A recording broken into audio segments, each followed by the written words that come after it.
Hello, this is a short story by J.B. Priestley entitled The Demon King, which I have in this rather dogged geriatric collection of short stories entitled Christopher Lee's Omnibus of Evil.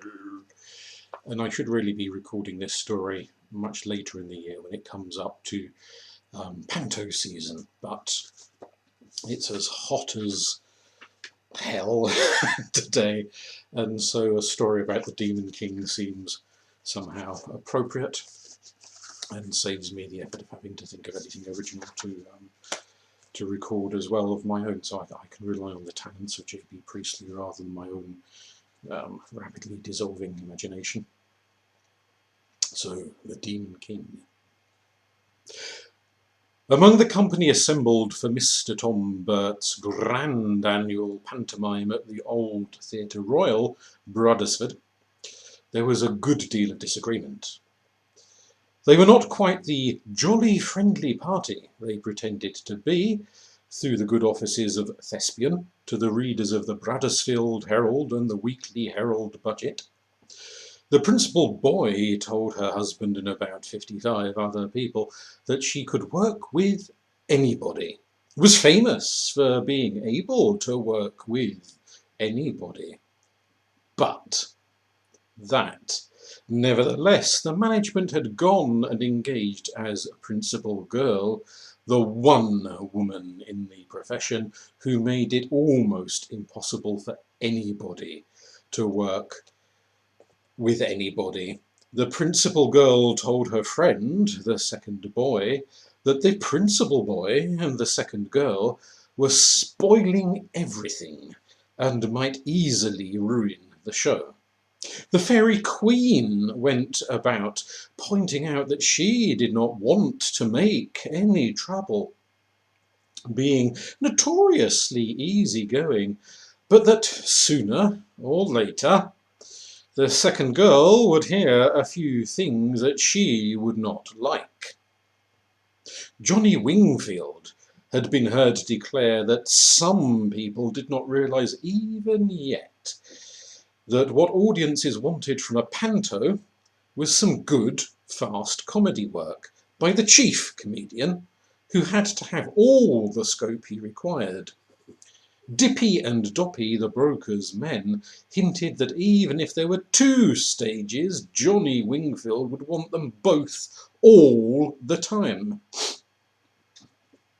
But they were all agreed on one point, namely, that there was not a better demon in provincial panto than Mr. Kirk Ireton, who had been engaged by Mr. Tom Burt for the particular show.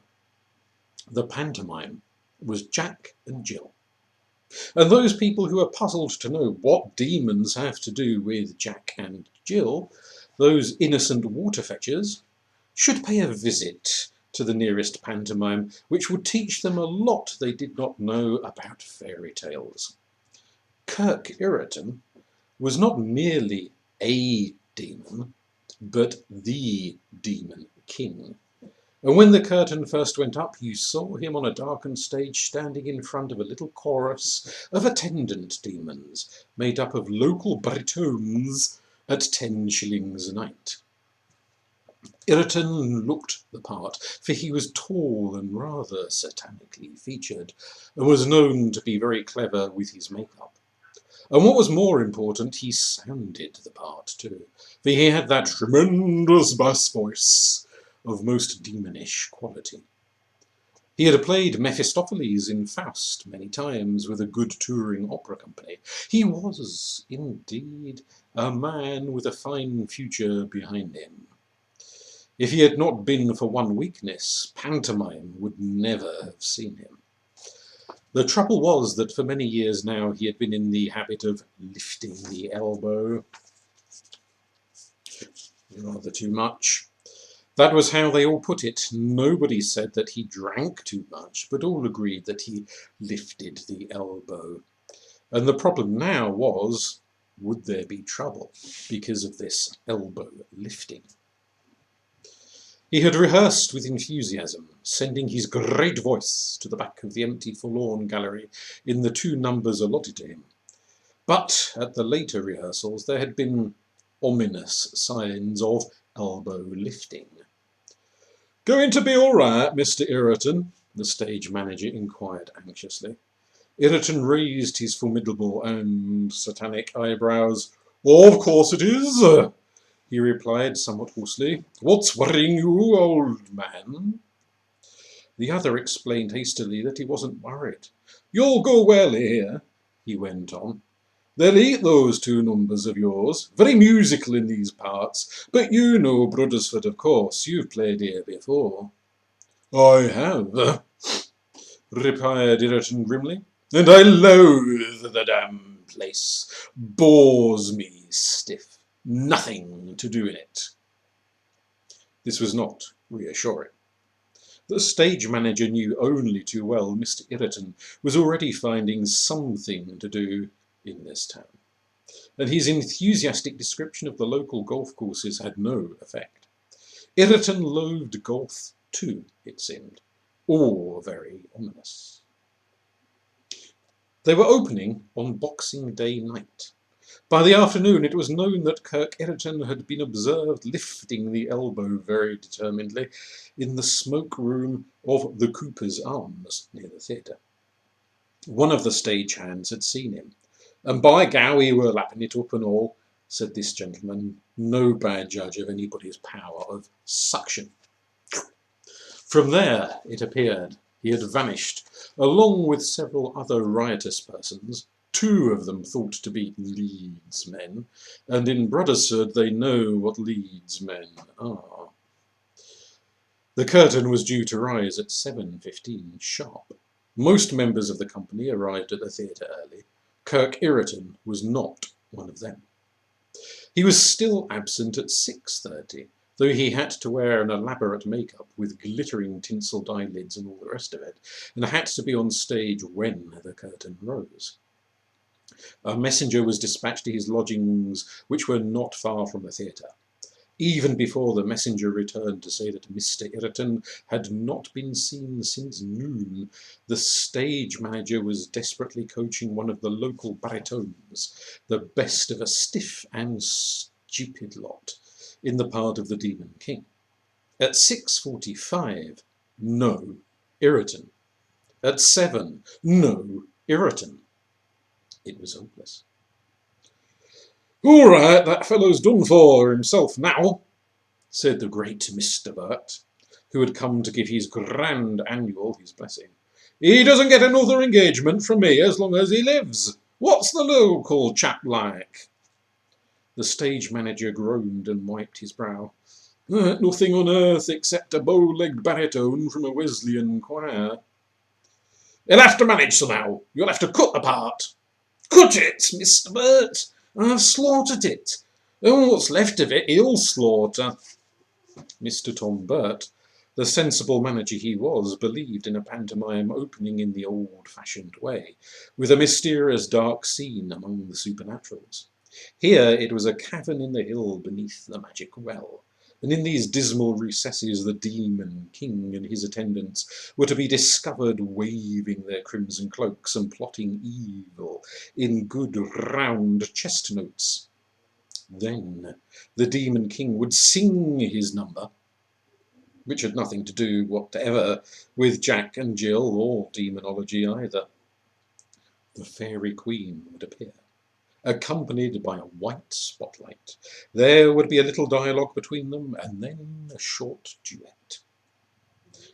The cavern scene was all set. The 5 attendant demons were in their places, while the 6th, now acting as king, was receiving a few last instructions from the stage manager, and the orchestra beyond the curtain were coming to the end of the overture, when, suddenly, from nowhere, there appeared on the dimly lit stage a tall and terrifically imposing figure.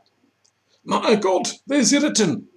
cried the stage manager, and bustled across, leaving the temporary Demon King abandoned, a pitiful makeshift now, The new arrival was coolly taking his place in the centre.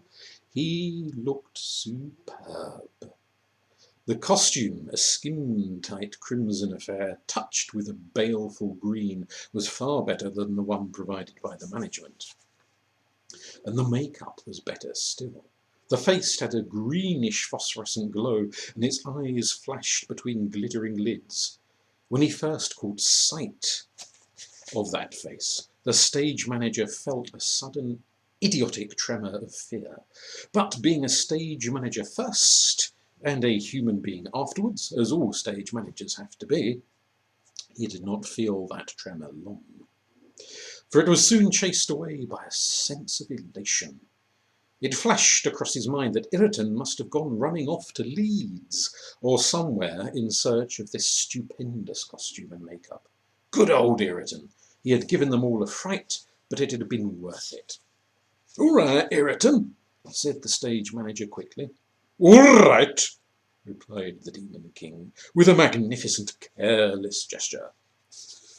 "Well, you get back to chorus, then," said the stage manager to the Wesleyan baritone. "That'll do me, champion," said the gentleman with a sigh of relief. He was not ambitious. "All ready?" The violins began playing a shivery sort of music, and up the curtain went. The 6 attendant demons, led by the Wesleyan, who was in good voice now that he felt such a sense of relief, told the audience who they were and hailed their monarch in appropriate form. The Demon King, towering above them, dominated the scene superbly, replied in a voice of astonishing strength and richness. Then he sang the number allotted to him. It had nothing to do with Jack and Jill, and very little to do with demons, being a rather commonplace bass song about sailors and shipwrecks and storms, with thunder and lightning effects supplied by the theatre. Undoubtedly, this was the same song that had been rehearsed. The words were the same. The music was the same. Yet it all seemed different. It was really sinister. As you listened, you saw the great waves breaking over the doomed ships, and the pitiful little white faces disappearing in the dark flood. Somehow the storm was much stormier. There was one great clap of thunder and a flash of lightning that made all the attendant demons and the conductor of the orchestra and a number of people in the wings nearly jump out of their skin. "And how the devil did you do that?" said the stage manager after running round to the other wing. "That's what I said to Horace here," said the man in charge of the 2 sheets of tin and the cannonball. "Didn't touch a thing that time, did we, mate?" said Horace. "If you ask me, someone let off a firework, one of them big Chinese crackers for that one. Somebody monkeying about, that's what it is." And now a white spotlight had found its way onto the stage, and there, shining in its pure ray, was Miss Dulcie Farrar, the Fairy Queen, who was busy waving a silver wand. She was also busy controlling her emotions, for somehow she felt unaccountably nervous. Opening night is opening night, of course, but Miss Farrar had been playing Fairy Queens for the last 10 years, and Principal Girls for the 10 years before them, and there was nothing in this part to worry her. She rapidly came to the conclusion that it was Mr. Ireton's sudden reappearance, after she had made up her mind that he was not turning up, that had made her feel so shaky. And this caused her to feel rather resentful. Moreover, as an experienced Fairy Queen who had trouble with demons before, she was convinced that it was about to take more than his share of the stage, just because he had hit upon such a good make-up. And it was a good make-up, there could be no question about that. That greenish face, those glittering eyes, really, it was awful. Overdoing it, she called it. After all, a panto was a panto. Miss Farrar, still waving her wand, moved a step or 2 nearer and cried, "I know your horrid plot, you evil thing, and I defy you, though you are the Demon King." "What? You?" he roared, contemptuously pointing a long forefinger at her. Miss Farrar should have replied, "Yes, I, the Queen of Fairyland." But for a moment she could not get out a word, as that horribly long forefinger shot out at her. She had felt a sudden, sharp pain and then found herself unable to move. She stood there, her wand held out at a ridiculous angle, motionless, silent, her mouth wide open. But her mind was active enough. "Is it a stroke?" she was asking feverishly. "Like Uncle Edgar that time at Greenwich. Oh, it must be. Oh, whatever shall I do? Oh, oh, oh!" "Ho, ho, ho, ho!" The Demon King's sinister baying mirth sounded through the theatre. "Ho, ho, ho, ho!"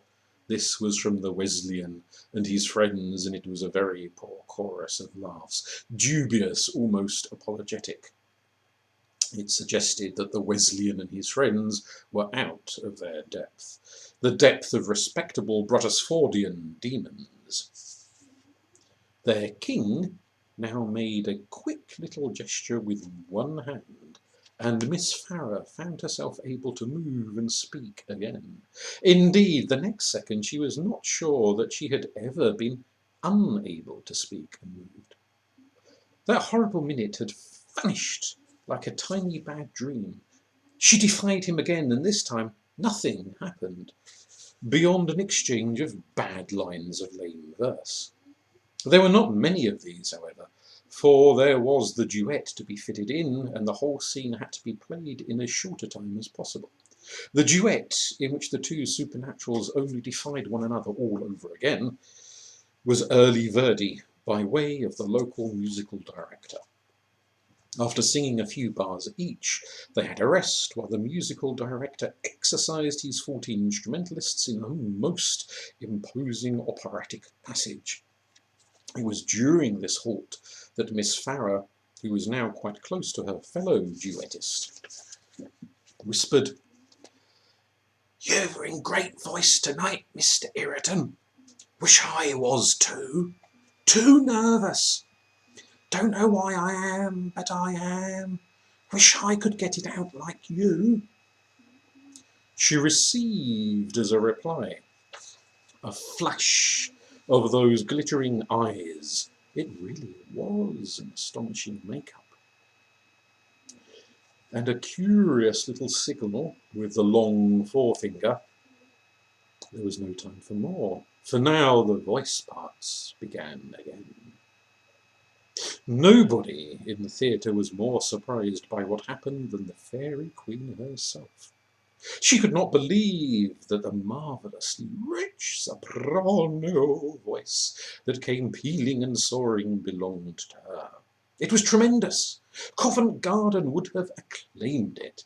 Never before in all her 20 years of hard vocalism had Miss Dulcie Farrar sung like that.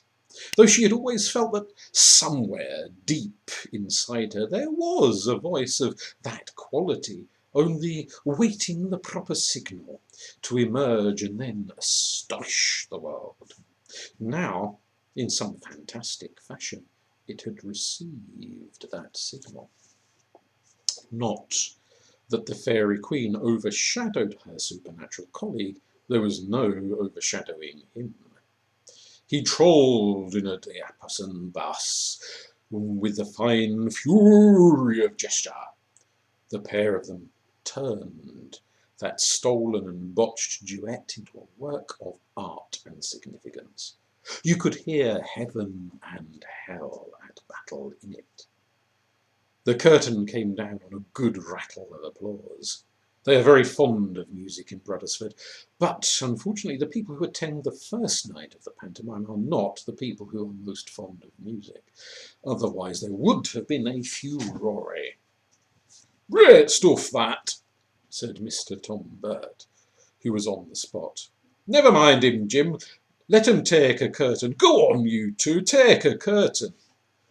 And when they had both bowed their acknowledgments, Miss Farrar, excited and trembling, the Demon King, cool and amused, almost contemptuous, Mr. Burt continued. That would have stopped the show in some places. Absolutely stopped the show. But the trouble here is they won't applaud, won't get easily going.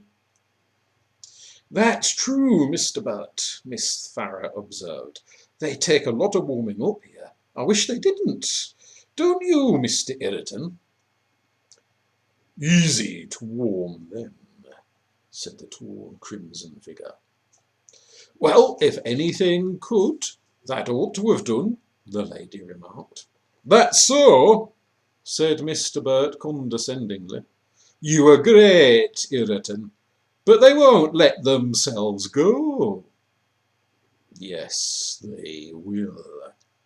The Demon King, who appeared to be taking his part very seriously, for he had not yet dropped into his ordinary tones, flicked his long fingers in the air roughly in the direction of the auditorium, gave a short laugh, turned away, and then somehow completely vanished, though it was not difficult to do that in those crowded wings.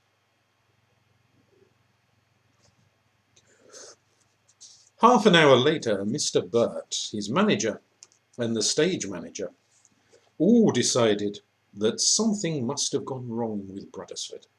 Liquor must have been flowing like water in the town. That was the only explanation.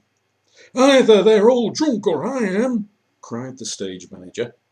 I've been giving 'em pantomimes here for 25 years, said Mr. Burt, and I've never known it happen before. Well, nobody can say they're not enjoying it. Enjoying it?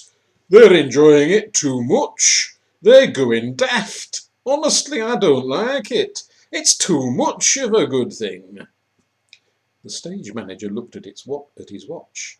It's holding up the show, that's certain. God knows when we're going to have to get through at this rate. If they're going to behave like this every night, we'll have to cut an hour out of it. Listen to 'em now, said Mr. Burt. And that's one of the oldest gags in the show. Listen to 'em, nay, dash it, they must be all half seas over. What had happened?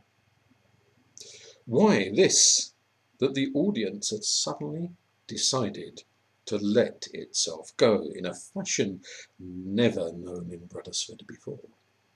The Bruddersfordians are notoriously difficult to please, not so much because their taste is so exquisite, but rather because, having paid out money, they insist upon having their money's worth, and usually arrive at a place of entertainment in a gloomy and suspicious frame of mind.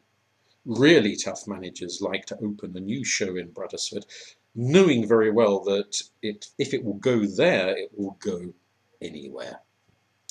But for the last half hour of this pantomime there had been more laughter and applause than the Theatre Royal had known for the past 6 months. Every entrance produced a storm of welcome. The smallest and stalest gags set the whole house screaming, roaring, and rocking. Every song was determinedly encored. If the people had been specially brought out of jail for the performance, they could not have been more easily pleased. Here, said Johnny Wingfield as he made his exit as a dame pursued by a cow, this is frightening me. What's the matter with them? Is this the new way of giving the bird?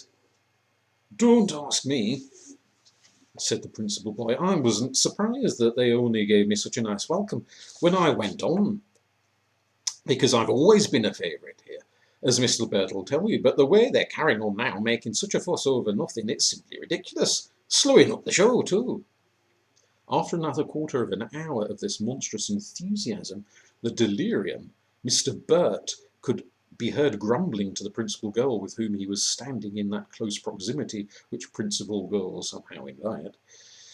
I'll tell you what it is, Alice, Mr. Burt was saying.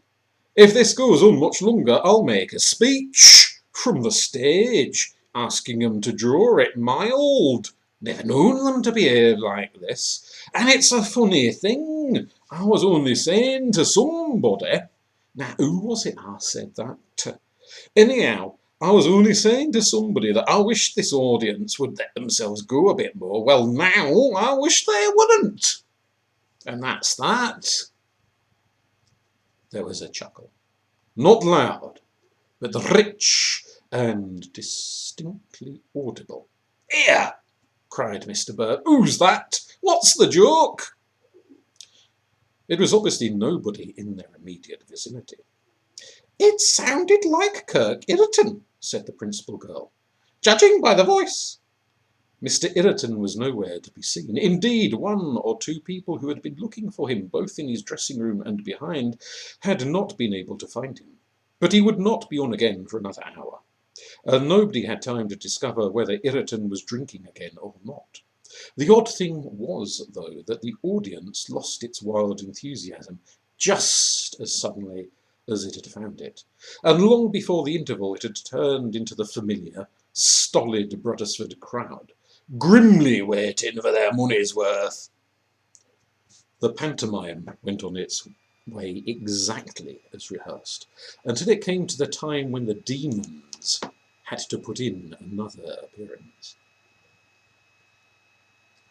Jack, having found the magic water and tumbled down the hill, had to wander into the mysterious cavern and there rest a while. At least he declared that he would rest, but having been played by a large and shapely female, and probably having that restless feminine temperament, what he did do was to sing a popular song with immense gusto. At the end of that song, when Jack once more declared that he would rest, the Demon King had to make a sudden appearance through a trapdoor, and it was reported from below, where a springboard was in readiness, that no Demon King had arrived to be shot onto the stage. "Now where, oh where the devil has Ireton got to?" moaned the stage manager, sending people right and left, up and down, to find him. The moment arrived. Jack spoke his and her cue, and the stage manager was making frantic signals to her from the wings. "Ah!" screamed Jack, and produced the most realistic bit of business in the whole pantomime, for the stage directions read, "Shows fright." And Jack undoubtedly did show fright, as well as he, or she, might. For no sooner was the cue spoken than there came a horrible green flash, followed by a crimson glare, and standing before her, having apparently arrived from nowhere, was the Demon King. Jack was now in the power of the Demon King. Jack was now in the power of the Demon King, and would remain in those evil clutches until rescued by Jill and the Fairy Queen, and it seemed as if the principal boy had suddenly developed a capacity for acting of which nobody had ever suspected her before, or else that she was thoroughly frightened. For now she behaved like a large rabbit in tights. That unrehearsed appearance of the Demon King seemed to have upset her, and now and then she sent uneasy glances into the wings. It had been decided, after a great deal of talk and drinks round, to introduce a rather novel dancing scene into this pantomime, in the form of a sort of infernal ballet. The Demon King, in order to show his power and to impress his captive, would command his subjects to dance, that is, after he himself had indulged in a little singing. Assisted by his faithful six, they talk of that scene yet in Bruddersford. It was the only witnessed in its full glory on this one night, but that was enough, for it passed into civic history, and local landlords were often called in to settle bets about it in the pubs. First, the Demon King sang his second number, assisted by the Wesleyan and his friends. He made a glorious job of it, and after a fumbled opening and a sudden glare from him, the Wesleyan six made a glorious job of it too. Then the Demon King had to call for his dancing subjects, who were made up of the troop of girls known as Tom Bert's Happy Yorkshire Lasses, daintily but demonishly tricked out in red and green. While the happy Yorkshire lassies pranced in the foreground, the 6 attendants were supposed to make a few rhythmical movements in the background, enough to suggest that, if they wanted to dance, they could dance. A suggestion that the stage manager and the producer knew to be entirely false. The 6, in fact, could not dance, and would not try very hard, being not only wooden but also stubborn Bruddersford baritones. But now, the happy Yorkshire lassies, having tripped a measure, the Demon King sprang to his full height, which seemed to be about 7 feet 2 inches, swept an arm along the Wesleyan 6 and commanded them harshly to dance. And they did dance. They danced like men possessed. The king himself set beat for them, flashing an eye at the conductor now and again to quicken the gentleman's baton. And his faithful 6, all with the most grotesque and puzzled expressions on their faces, cut the most amazing capers, bounding high into the air, tumbling over one another, flinging their arms and legs about in an ecstasy, and all in time to the music. The sweat shone on their faces, their eyes rolled forlornly, and still they did not stop, but went on in crazier and crazier fashion, like genuine demons at play. "All dance!" roared the Demon King, cracking his long fingers like a whip, and it seemed as if something had inspired the 14 cynical men in the orchestral pit, for they played like madmen grown tuneful. And on came the happy Yorkshire lassies, again to fling themselves into the wild sport, not as if they were doing something they had rehearsed 100 times, but as if they too were inspired. They joined the orgy of the bounding 6, and now, instead of there being only 18 happy lassies in red and green, there seemed to be dozens and dozens of them. The very stage seemed to be getting bigger and bigger, to give space to all these whirling figures of demoniac revelry. And as they all went spinning, leaping, cavorting crazily, the audience, shaking at last out of its stolidity, cheered them on, and all was one wild insanity. Yet, when it was done, when the king cried, "Stop!" and all was over, it was as if it had never been. As if everybody had dreamed it, so that nobody was ready to swear that it had really happened. The Wesleyan, the 5, all felt a certain faintness, but each was convinced that he had imagined all that wild activity, while he was making a few sedate movements in the background. Nobody could be quite certain about anything. The pantomime went on its way. Jack was rescued by Jill and the Fairy Queen, who was now complaining of neuralgia, and the Demon King allowed himself to be foiled, after which he quietly disappeared again. They were looking for him when the whole thing was over, except for that grand entry of all the characters at the very end. It was his business to march in with the Fairy Queen, the pair of them dividing between them all the applause for the supernaturals. Miss Farrar, feeling very miserable with her neuralgia, delayed her entrance for him, but as he was not to be found, she climbed the little ladder at the back alone to march solemnly down the steps towards the audience. And the extraordinary thing was that when she was actually making her entrance at the top of those steps, she discovered that she was not alone, that her fellow supernatural was there too, and that he must have slipped away to freshen up his makeup, for he was more demonish than ever. As they walked down between the files of happy Yorkshire lassies, now armed to the teeth with tinsel spears and shields, Miss Farrar whispered, "Wish I had arranged for a bouquet. You never get anything here." "You'd like some flowers?" said the fantastic figure at her elbow. "Think I would. So would everyone else." "Quite easy," he remarked, bowing slowly to the footlights. He took her hand and led her to one side, and it is a fact, as Miss Farrar will tell you within half an hour of your making her acquaintance, that the moment their hands met, her neuralgia completely vanished. And now came the time for the bouquets. Miss Farrow knew what they would be. There would be one for the principal girl, brought by the management, and one for the principal boy, brought by himself. "Oh, look!" cried the second boy. "My gosh, Bradford's gone mad!" The space between the orchestral pit and the front row of stores had been turned into a hothouse. The conductor was so busy passing up bouquets that he was no longer visible. There were dozens of bouquets, and all of them beautiful. It was monstrous.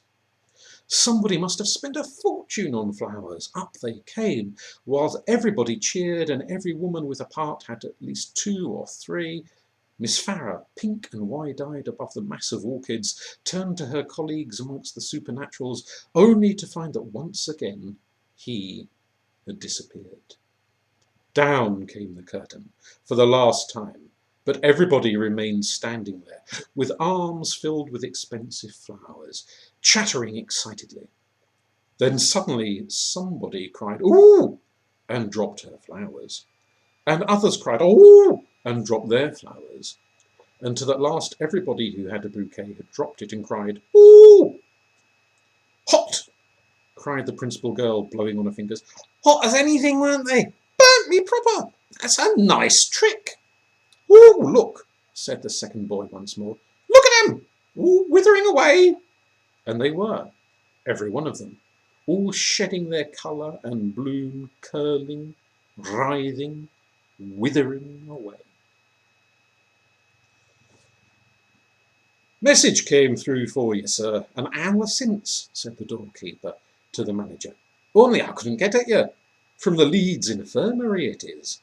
Says Mr. Irriton was knocked down in Ball Lane by a car this afternoon, but he'll be all right tomorrow. Didn't know who he was at first, so I couldn't let anybody know."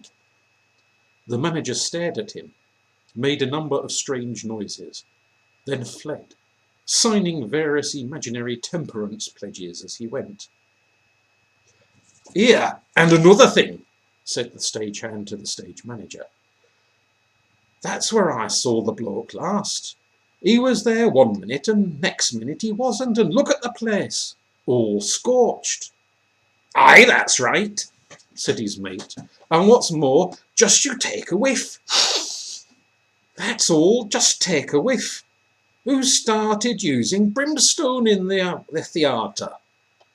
Not me, nor you neither, but I've a good idea who it is."